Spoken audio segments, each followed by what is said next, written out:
I'm super glad to be here. Yap, I could always be louder. There's always time to have more, Rob.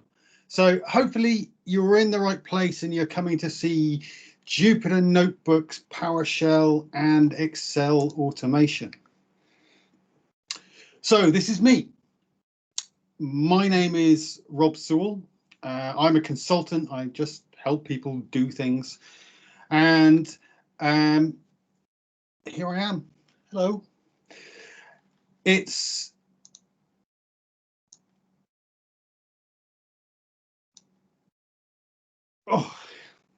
completely distracting is what it is. You can get in touch with me.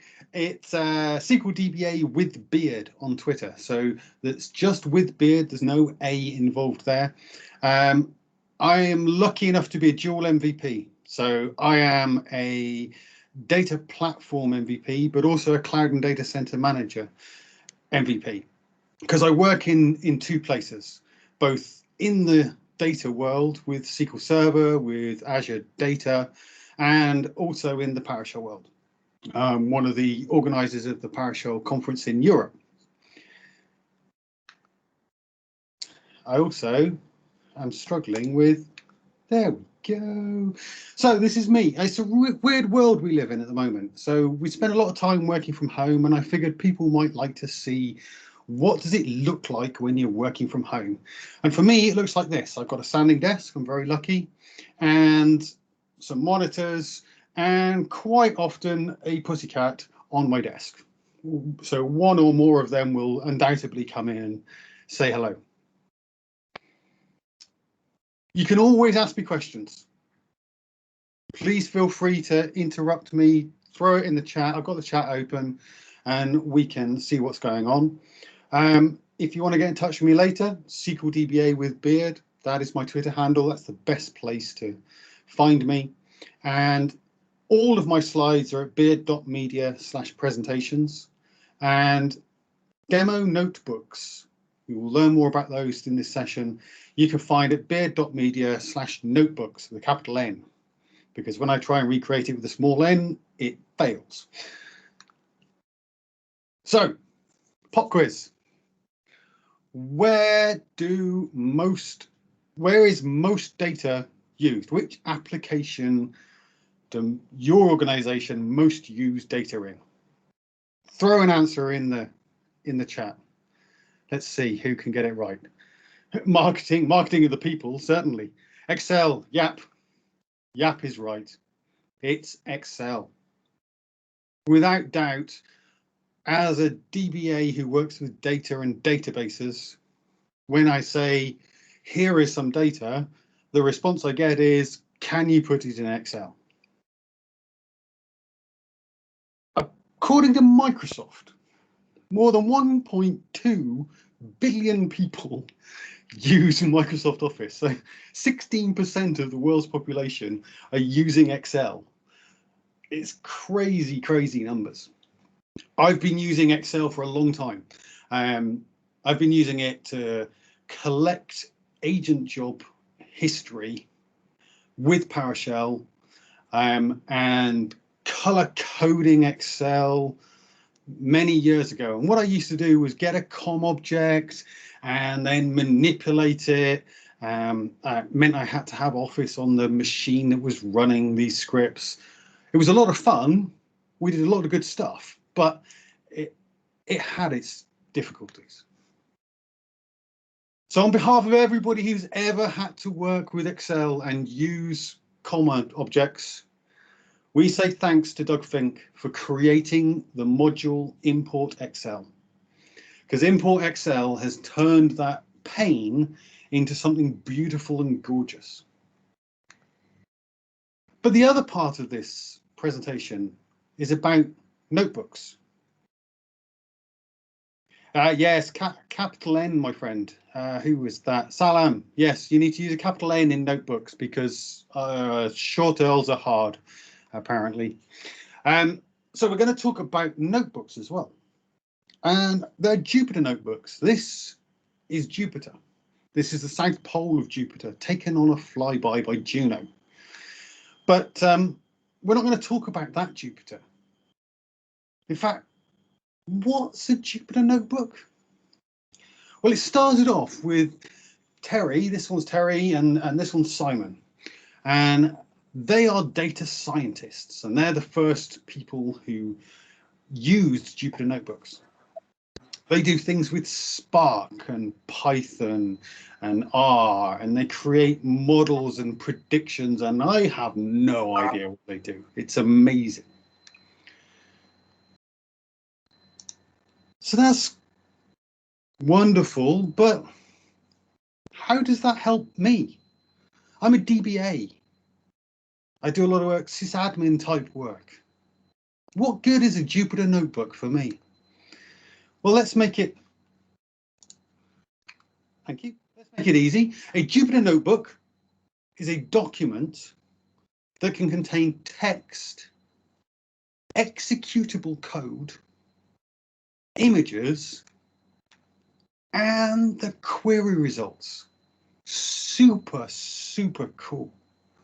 One of my favorite ways to use a notebook is when I'm called to, can you solve this incident? And I open up Azure Data Studio and I start a notebook, and then I can start typing some text.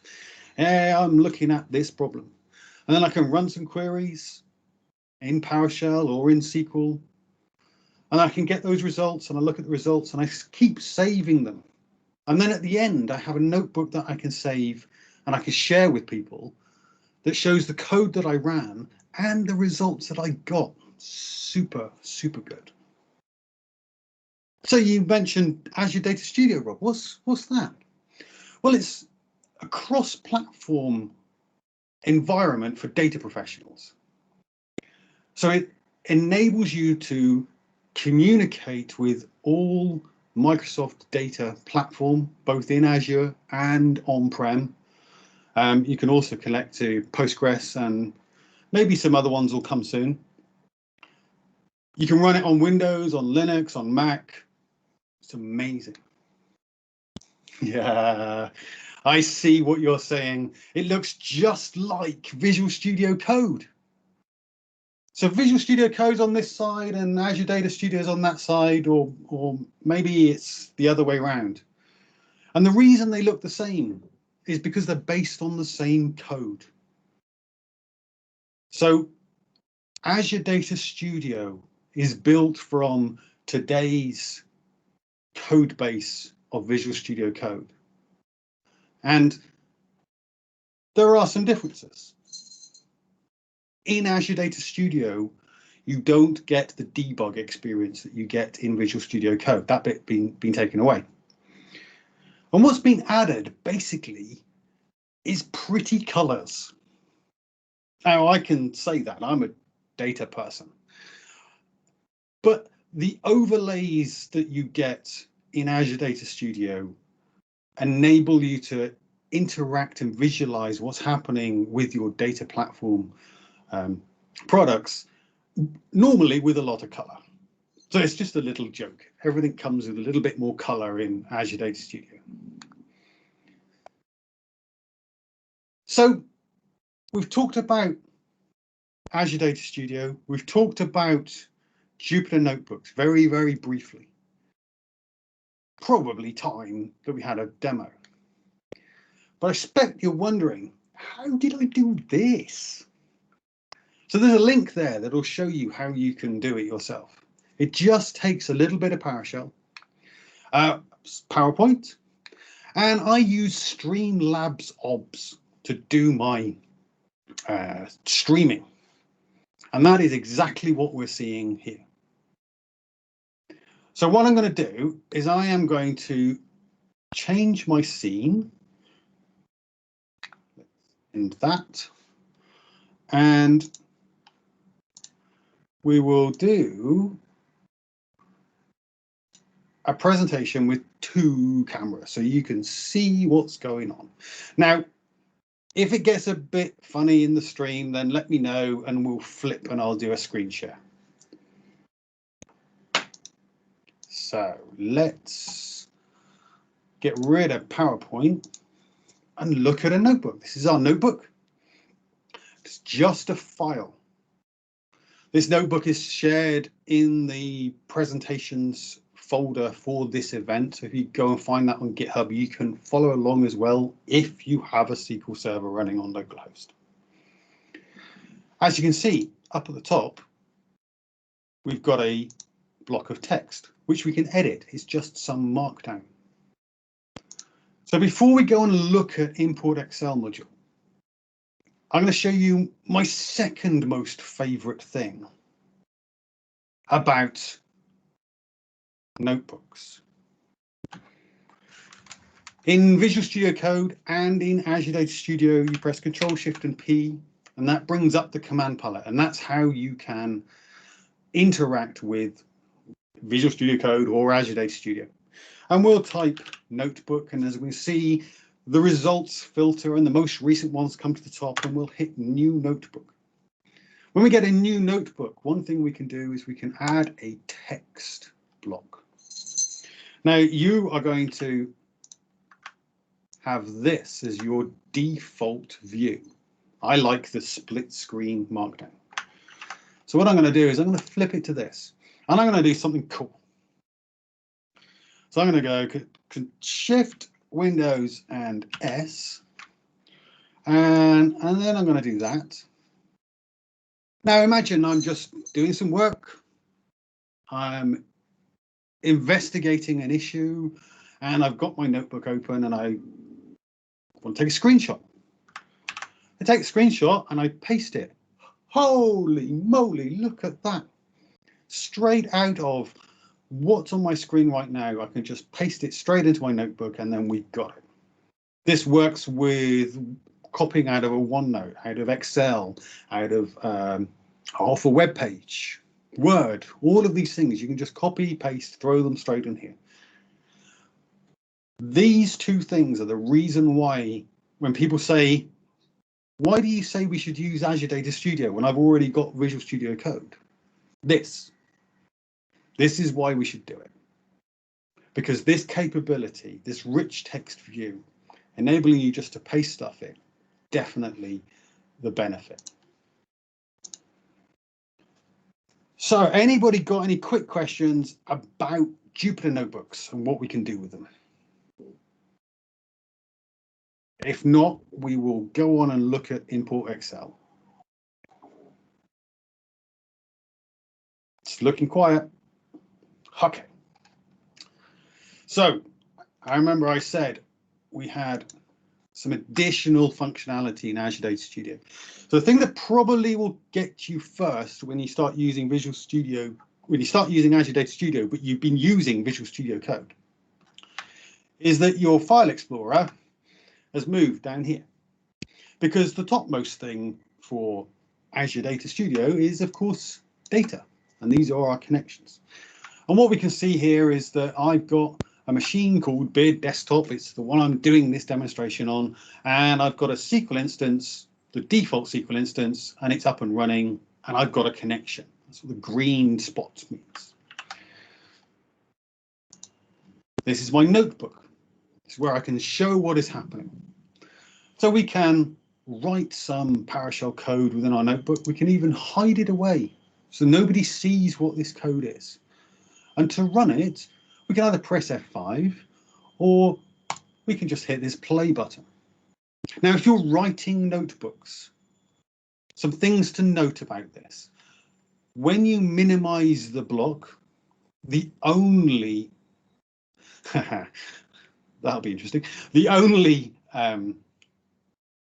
line that people see is the first line. So if you want them to put in, say, a directory and a computer name, you're going to have the code open. But if it's a PowerShell notebook, then variables will pass through. So you could just set the variables at the top and then leave all of your code hidden. And now I need to keep talking because we're going to have this update running whilst we're going. In a normal notebook, this is going to run Windows PowerShell 5.1 because I am on a Windows machine. If I was on Linux or Mac, it would be running PowerShell 7.0.1, I think.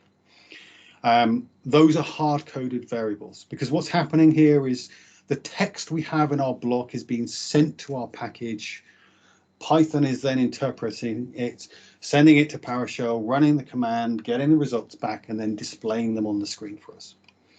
Let's see it in action. Let's get the commands for the module import Excel. And you see we've got a few commands, some things that look like they're nice and easy to work with. We've got an inability to use Zoom it. We've got add worksheet. We've got add Excel chart. Got a number of different imports. So let's start with something easy. I'm going to run a DBA tools command, and I'm going to get all of my logins on my SQL instance localhost, and I'm going to format them as a table so that you can see them. See here, we've got a number of logins.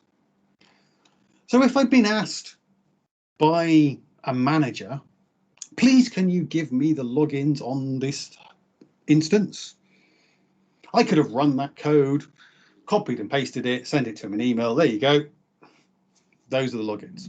And the answer I'll get back is, you know, could you just put it in Excel, please? Sure. Here is the way to put it in Excel. Take my command, same command that I'm running in PowerShell, pipe to export Excel, give it a path, and then we'll open the Excel. So run that, we can see that Excel is open, it opens in the background. There we go, bingo. Here is my instances put into an Excel sheet, just like that. It's super cool. But we want more.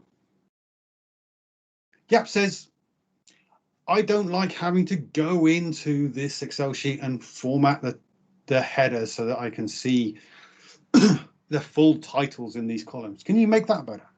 Okay, we'll just add this auto size parameter, and then there we go. Now we have our columns beautifully auto sized, apart from the date ones, which for some reason it never does quite properly.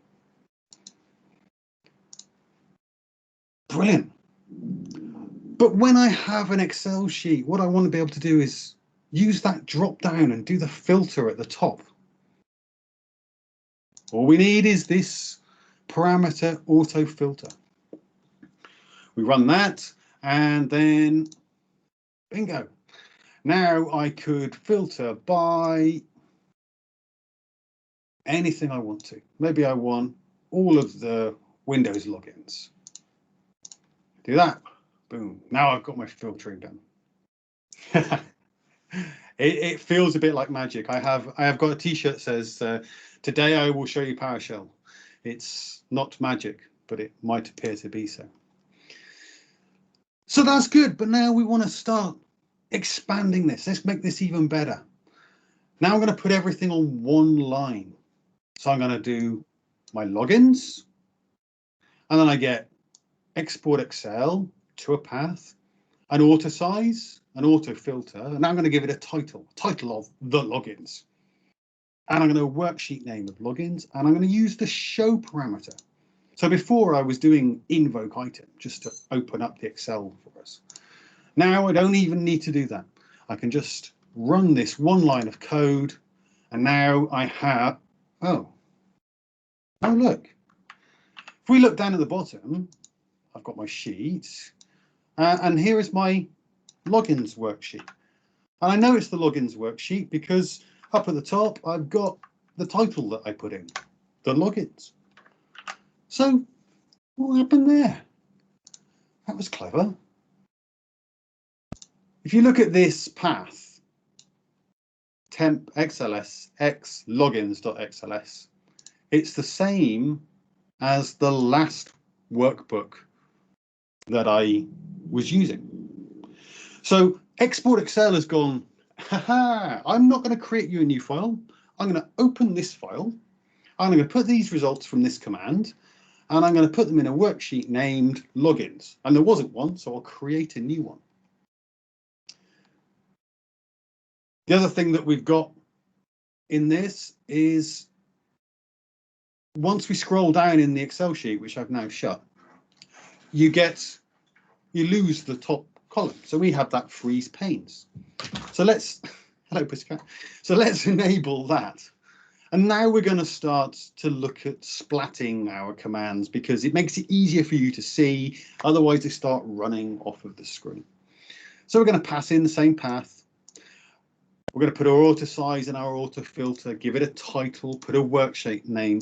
And this time we're going to use move to start. And that's going to move this worksheet up to the front. We'll put a background color of yellows just so you can see that this is the new one that we've created. And then we're going to have a freeze of our top row and we're going to show that this is true. And we're going to get all the logins and we're just going to pipe that to export Excel with those parameters. This time we have still got our data in our sheet 1, which was there from earlier. But now we've moved the worksheet up to the front and we've frozen the top row. It's maybe not quite what we wanted, but you can see that this is working. So that's how you can take the results of any command that you run and put them into an Excel sheet. So let's start expanding this. Let's make this even better.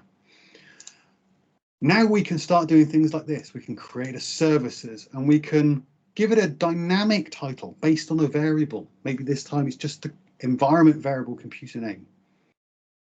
Now we're going to, instead of freezing the top row, we're going to freeze pane, which says freeze at the 3rd row and the 0th column. Now we'll do a play. We'll run that one. Now we've got our services. This time our freeze top row is working and you can see all the services that are running. Beginning to see how you can make use of this. So I'm going to do processes. I'm not going to do processes because we'll just sit and look at it running and it'll do the same thing again. But you could do the same with your event logs. So maybe you want to grab your last 100 events from your system in your application log and put those into 2 different worksheets. We keep these parameters at the top, but we've taken the show out and we just put that on the last command that we run. Now we've got a workbook that's got 2 worksheets, application and system. And at the top, we've got our title and then we've got our information about our event log or from our event log. It's cool. Now we can do this with error logs from SQL. Very quickly with DBA tools, we can grab our error log and just pull that up into Excel. Well done, Rob. There we go. So we can see we've got our SQL error log coming through. Okay. Now imagine that you've got a notebook that looks like this. And in it, you've got this code here. So that whenever you have an incident, one thing you can do is you can run this code. And it's going to go to your particular server. And it's going to get all the services that we're running, all the processes that we're running. It's going to get the Windows event logs for the last 100. And it's going to get the SQL error logs. And then it's going to put them all into a single Excel workbook with different tabs for each one. Bingo. This is the beauty not only of Import Excel, but also of our notebooks. Now you could do something like give this to your service desk, your first line support. Hey, when you get an error with this system, run this notebook. And this is going to generate an Excel sheet and just attach that to the incident. And then we know what's happening. We've got a record of what's happening. Okay. But maybe it gets a bit confusing. We want to see what else is happening. So now we're going to start to really expand this. We're going to pick our SQL instance. We're going to format a date for when we ran it. One thing in a notebook is you never know, it never knows what date it ran a particular code block. We'll pick our directory and we'll dynamically create an Excel file. It's going to have the date and incident for, and then the name of the instance we're connecting to. We're going to create ourselves some parameters again. So the path, auto size, auto filter, move to start, and the freeze the top rows. So we're doing move to start. So we need to think about which order we're running our code, because the last worksheet we create is going to get thrown over to the front. This bit's exactly the same. Get our services, our event logs, our error logs, put those into worksheets. When we've done that, we don't have a show. We're not opening the Excel file yet. What we're going to do is we're going to use this command called open Excel package. Now remember, we can run this on a server. We don't need to have Office installed where this script is running. It will work completely without Office. I'm just checking to make sure I haven't accidentally locked my wife out of the house. No, I haven't. Good. So when we've done that, open Excel, we're going to add worksheet. And that is going to add the worksheet to this package. We're going to call it title, and then we'll move it to the start. We're also going to pipe to out null because we don't want any of this output interrupting us. Now we're going to open up our worksheet. So we're going to go to our Excel variable, that's our package, the workbook, and the worksheet named title. We'll grab the date again, and this time we're going to start with the cells in that sheet, and we then choose A1, A2, whatever we want to, dot value, and we can set that value. So we're going to dynamically say this is what happened on this SQL instance at that date. And because you've got control over what happens, you can use this set Excel range. So set Excel range enables you to do some formatting of the text that you've applied. So we're going to say in the range A1, I want the code to be bold. Font size of 22, I'll have it underlined. No, I won't have it underlined. I'm going to have it double underlined because that's how cool I am. And then when you've done that, we close the package.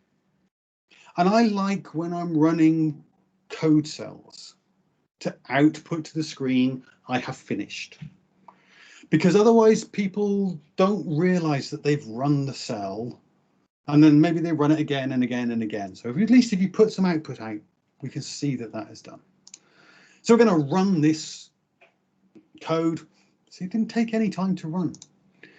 And now we've got our title. Now I've just done a demo with a title with a double underline just because I can, but there's no reason why you can't fill all of this with some information.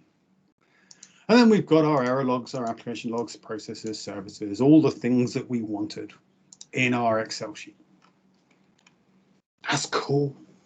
But once you do give your users data in an Excel sheet, the next thing they want to do is they want to get some graphs out of it. They want to do pivoting. They want to do some charts. We can do that in PowerShell as well. So we've just queried our database and got 25,000 rows. We've used invoke DBA query from DBA tools to do so. And then we've just exported those results straight out. And when we do that, what we get is this.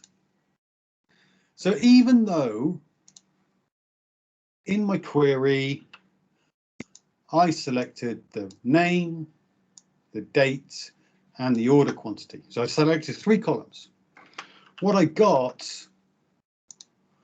was the name, the order date, the order quantity, row error, row state, table, item array, and has errors. Because that's what comes out of our data table object. This is a bit of a pain. So one way of fixing that is to just use a select star we'll run that for a minute. And what we'll do is just select star and exclude all of those properties, and then pipe that into our export Excel. Now, what happens then is it takes a little bit longer because now it's having to iterate through 25,000 rows and pull out that data. Far better would be to put all of that data into Excel and then just delete those last 4 or 5 columns. That would be quicker. But that's a way of moving forward. So now that we've got that, we're not going to grab our results again. We've already got them. There's no point going back to the database. Let's put them into a table. So we're going to create a table called Beards Are Awesome in a worksheet of a query, and we're going to put those into an Excel sheet. And when we do that, it looks like that. Awesome. So now we've got a table, it's filterable.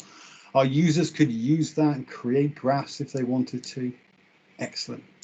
Can make it look pretty. You can pick any table style that Excel supports. So charts obviously are the other thing that we can do. So now we're going to query all of this data. We're going to create a table again. Beards are awesome. Make it dark. Add in an auto name range. And then we're going to create a chart definition. Give it a title. So a type column clustered. X is going to be year and Y is going to be total sales. And it's going to be on the 4th column, please. Remember, we've got 3 columns in our results, so I'll just put that into the 4th column, and I don't want a legend. And then we get the results out of DBA query, export them into Excel. We're going to remove that pesky sheet 1 that gets automatically created. And then we're going to create a new Excel chart definition using those parameters above. And then we're going to export Excel the package and the chart definition and put it in the worksheet name, Beards Are Awesome, and then show it. Ta-da! It's as easy as that. We've created our data from a database, we've put it into a table, and we've created a chart.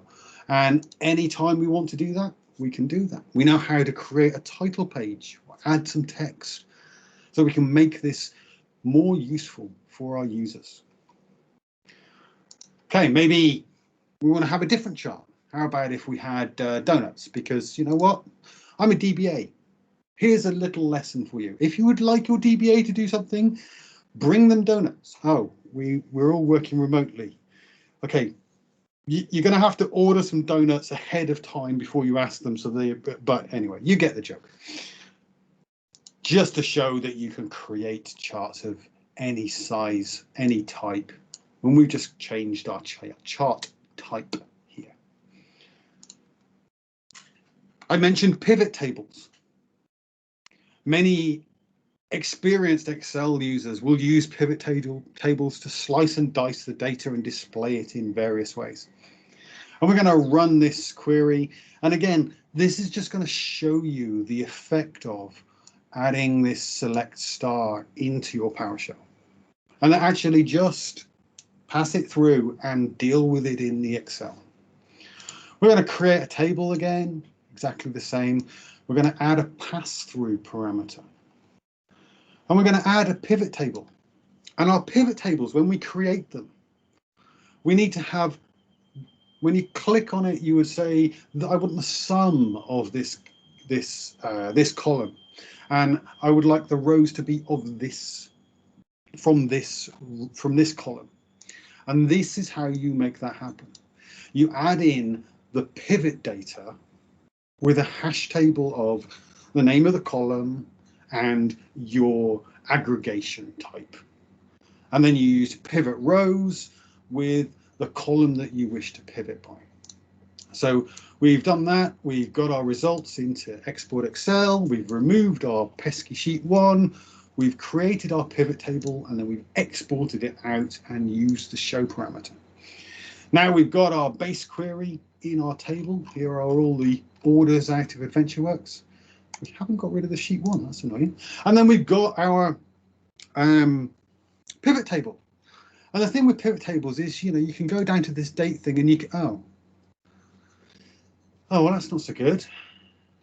This pivot table is pretty useless, really. Actually, I want to be able to pivot by, month or year or something like that.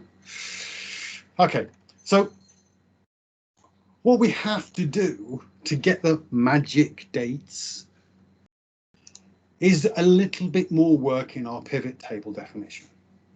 So we've still got our pivot data and our pivot rows. I'm going to run that. And then we're going to use this and say, this is where we're going to have the dates.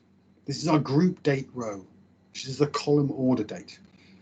And I would like you to be able to add in years and months and days. That is the way that I would like to be able to filter this data.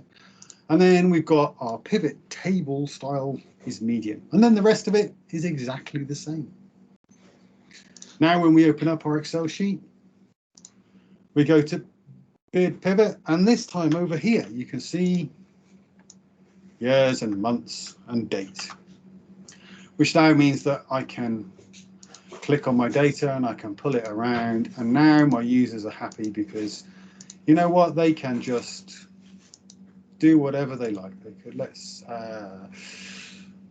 expand, let's collapse everything. Collapse all of the things, please.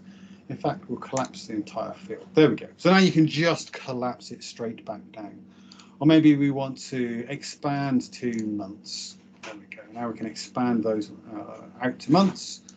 And you can see we've got a decent pivot table. No, thank you. Don't save that.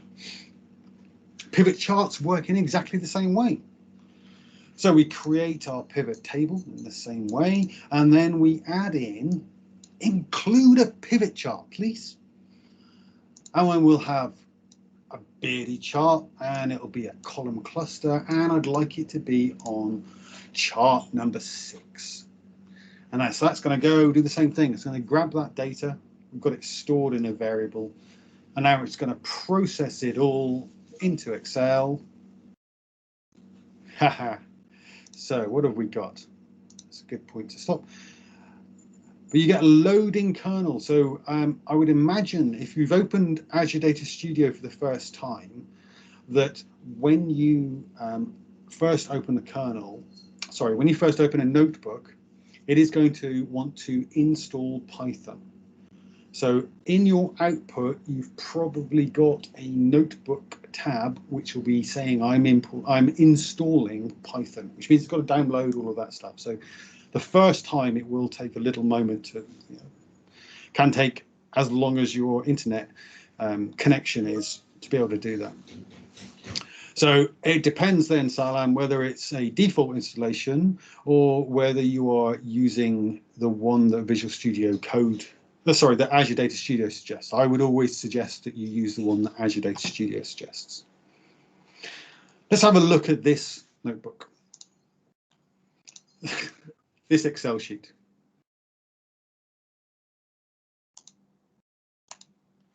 So now we have, let's right click on here and we will collapse to months.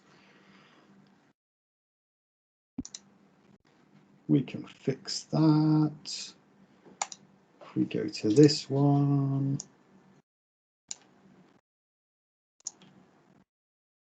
I can do that. There we go.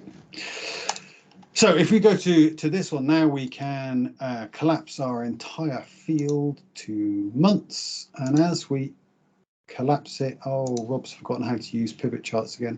As we collapse our data down, let's collapse everything. Collapse entire field. Our charts will alter. So now we've got a pivot table and a pivot chart dynamically created by PowerShell in our Excel workbook, just with 30 lines of code. It's pretty amazing. Okay, let's take it another step further. In Excel, you can format a cell based on the data that's in it. So how about if we do that as well? Now we're going to really expand, and this is something that I used for a client, created for a client, is I would like to get all of the permissions on my SQL instance, and I'd like them to be dynamically formatted in my Excel sheet. So I'm doing a little bit of work to make sure that I'm getting my Excel instance name into my XLS correctly. And then I'm going to set a worksheet name, and I'm going to get my user permissions with DBA tools, get DBA user permissions. And I'm just going to export those straight out into the path first up. And then we're going to use this add conditional formatting command. And we're going to use these parameters for that command. So we're going to give it the address. And the address takes a little bit of moment to work out. So we've got our Excel parameter, variable, package that we've generated from line 13. We workbook, worksheets, and the worksheet name that we defined. And then we add .dimension .address. And then we're going to put a rule type of expression. And then we're going to add some conditional formatting. I'm going to have a background color of yellow, stop if true. And then we're going to use this Excel formula. So don't worry if you get an error. Find me sysadmin in the G column, and if you do, set the background color yellow. Find me DB owner in the G column, and if you do, set the background color yellow. If you find server logins in the E column, set the background color pale green. So you can see how you can make sure that, did I actually run this? I don't think I did. You can see how you can format your text depending on the data that's in it. So these formulas, how did I work those out? Google is my friend. I'm no Excel formula magician. I just went and worked it out. And then once we've finished doing this, we then create ourselves an Excel sheet. You remember I said you can fill the whole worksheet with things. So now I'm going to explain to my users when they open up the Excel workbook, what is happening. Say this worksheet, in fact, you can read this. Let's have a look at the thing itself. There we go. The worksheet shows the user permissions for each database on localhost at the 20th of February 2021. We've got a nice little code that we gave them. This shows who's got what. It says you can filter by databases on the object column, and you can filter by user or group or login on the member column. We've got a permissions thing. And if I take off the green screen filter, like so, you can see that this is all dynamically custom formatted, just with a bit of code. It's now done, how many have we got here? 1,000, nearly 1,800 rows of an Excel sheet. It ran in not very much time. Now we could filter by, I don't know, let's filter by Andre Kaman because he's awesome and Dutch, and Ben Weissman because he's awesome and German. Maybe we'll do Chrissy as well because she lives in Germany. And the beard. The beard, there we go. And we can then see what those users have got, and we can color code that, and you can see, all right, look, Ben Weissman, he's got DB owner on the beard factory. He can do anything on that database and spit it out nice and quickly. What else have we got? Chrissy Lemaire, she is DB owner on quick release, and we have no sysadmins at all. Let's change that. Do we have a sysadmin? There we go. So now you can see on that row, we've got our sysadmins. We can see which users have got control of the entire instance, and they can access all of the things, all of the data.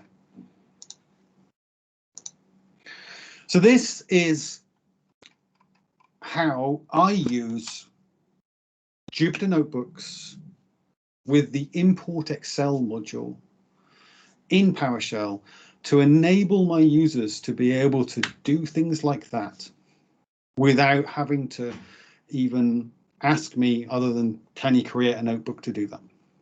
It's a super way of ensuring that everything you do is saved in a notebook. All of the results are saved. Even here, when we're running our code, you can see I've got my warning coming out.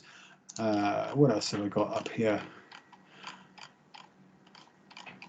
I have my output that I've given, and this is saved in my workbook on disk. A workbook is basically a JSON file. So this code is just saved in a JSON file with the results. That is my presentation and also my demonstration. I've made it for 45 minutes because that's how long I thought it was. Does anybody have any questions? Let's see what we've got.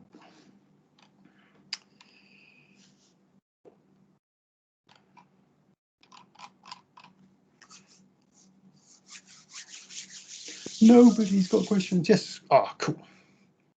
Yes, absolutely. Auditing is precisely what you need.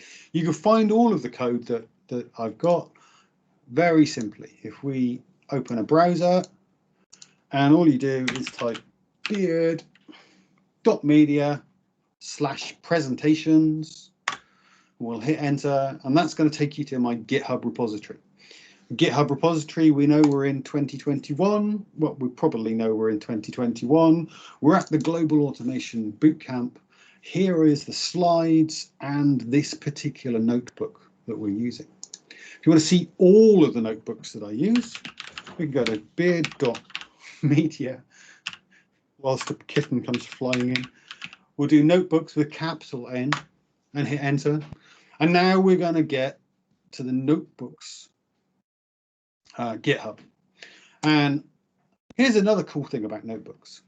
If we go and look at, let's pick a notebook which I've run recently. Let's try this one. I've got a notebook here for DBA tools, and this is going to, in the create containers notebook, is going to enable you to, oh, look at this in GitHub. It's all rendered. You can't run the code, but what you can do is see all the results and see the code. This will create some containers for you. And then all of the rest of these notebooks, you can run, you can create an availability group, you can do backups and restores, you can work with logins and users. This is another great thing that you can do with notebooks. Really beautiful thing to do. So that's how you can get it. And that's reminded me that seeing as I've got a few more minutes, perhaps we want to talk about the other option. So when I said that when you ran PowerShell in a notebook, it was running Windows PowerShell on a Windows machine and PowerShell Core, PowerShell 7 on a non-Windows machine. Then along came, .NET notebooks. What .NET, good work, Rob. What .NET notebooks do is, let's try that one instead.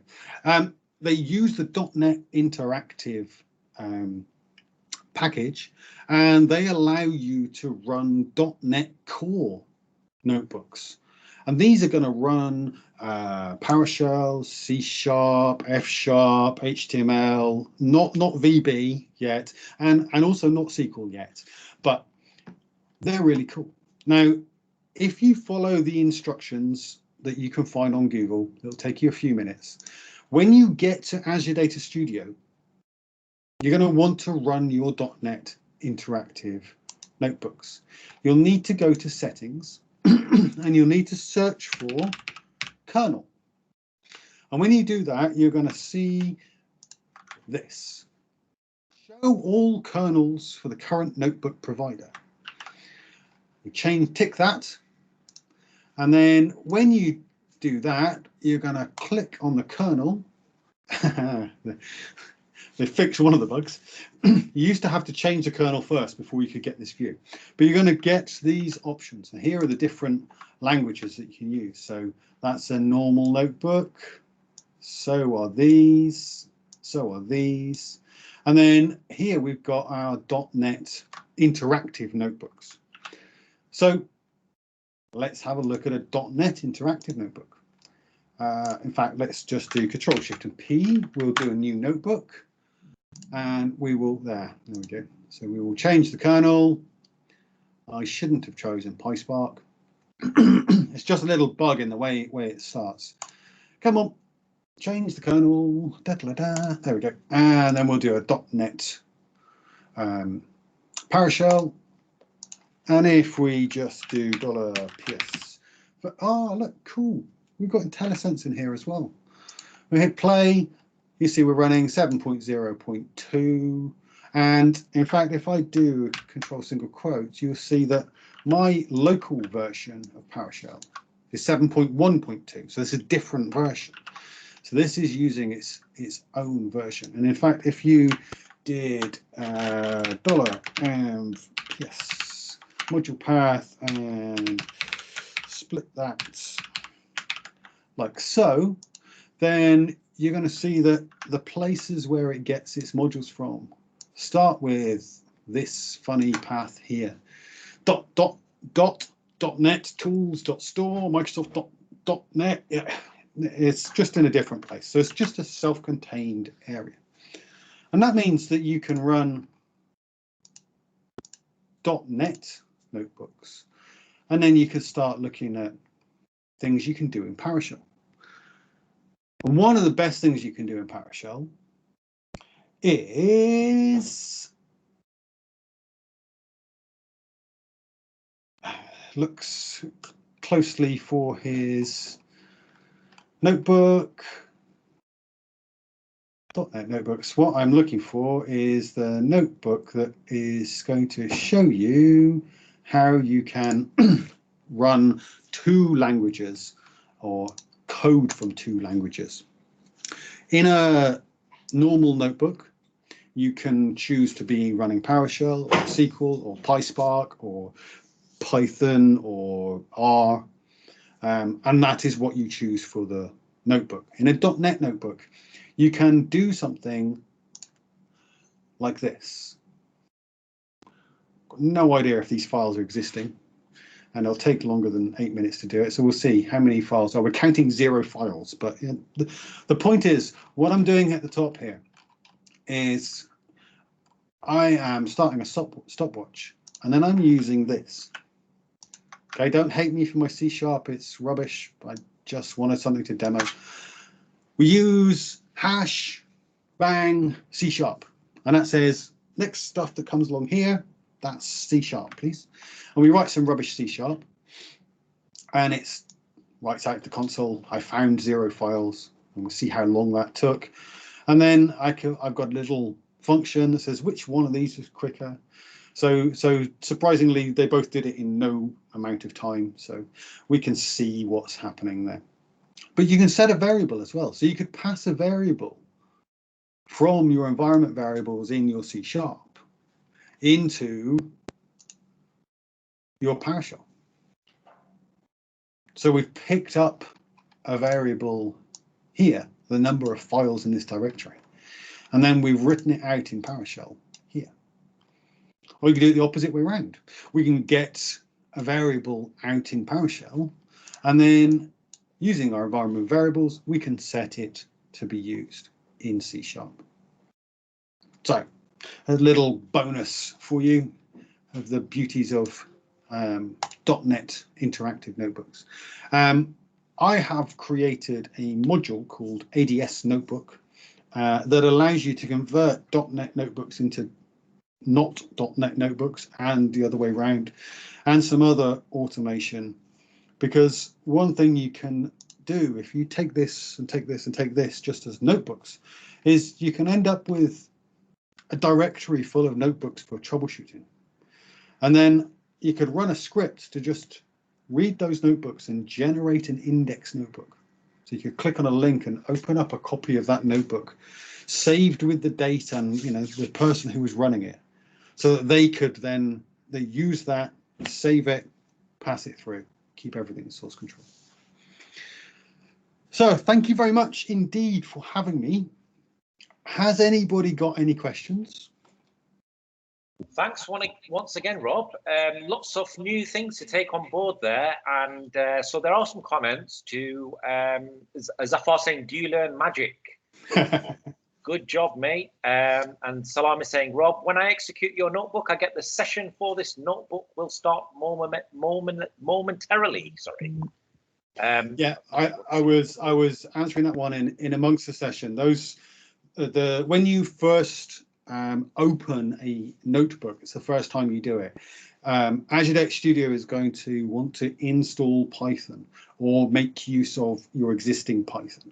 I always recommend letting it use its default installation, and that takes time to process, which probably is what is happening.